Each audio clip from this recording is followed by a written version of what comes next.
Lo pernah dengar cerita soal perempuan hamil yang meninggal dan hantunya gentayangan? Waduh, belum sih. Tapi kedengarannya serem banget. Emang ada ceritanya? Ada. Di desa terpencil ada perempuan hamil 7 bulan, namanya Rina. Suatu malam dia tiba-tiba meninggal, misterius banget. Meninggalnya kenapa? Sakit? Nah itu dia, nggak ada luka apapun.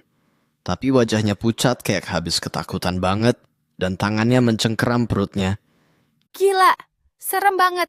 Bayinya ikut meninggal juga? Iya, tragisnya si bayi juga meninggal. Sejak saat itu, kamar belakang rumah mereka jadi anchor. Waduh, ada penampakan? Lebih dari itu. Tiap malam, warga dengar suara tangisan perempuan dari kamar belakang. Kadang suara bayi juga, nyatu sama jeritan. Hi, merinding. Suaminya gimana? Jadi, suaminya awalnya masih tinggal di situ. Tapi lama-lama dia stres. Sering ngomong sendiri. Ketawa tangis nggak jelas.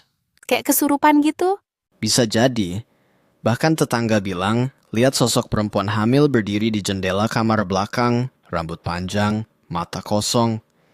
Itu seremnya udah level film horror. Terus suaminya? Suatu malam, dia ditemukan tewas di kamar belakang. Dan di dinding ada tulisan darah. Kembalikan anakku. Astaga. Siapa yang nulis itu, arwah Rina? Nggak ada yang tahu pasti. Tapi sejak itu rumahnya kosong. Nggak ada yang berani masuk. Tapi suara tangisan itu masih ada. Masih. Warga yang lewat malam-malam bilang masih dengar lirih suara perempuan dan bayi nangis bareng. Kalau lo berani nginep semalam di rumah itu? Gua? Hahaha. Jangan deh. Nyali gua nggak setebal itu. Gue juga. Kadang cerita kayak gini tuh ngingetin kita. Kematian itu nggak selalu tenang. Iya, apalagi kalau ada penyesalan atau rasa kehilangan yang begitu dalam. Menurut lo kenapa arwahnya nggak tenang? Mungkin karena dia meninggal mendadak dan bayinya belum lahir. Ada rasa belum selesai. Tragis banget. Tapi juga bikin kita mikir apa yang kita tinggalkan setelah mati. Nah itu.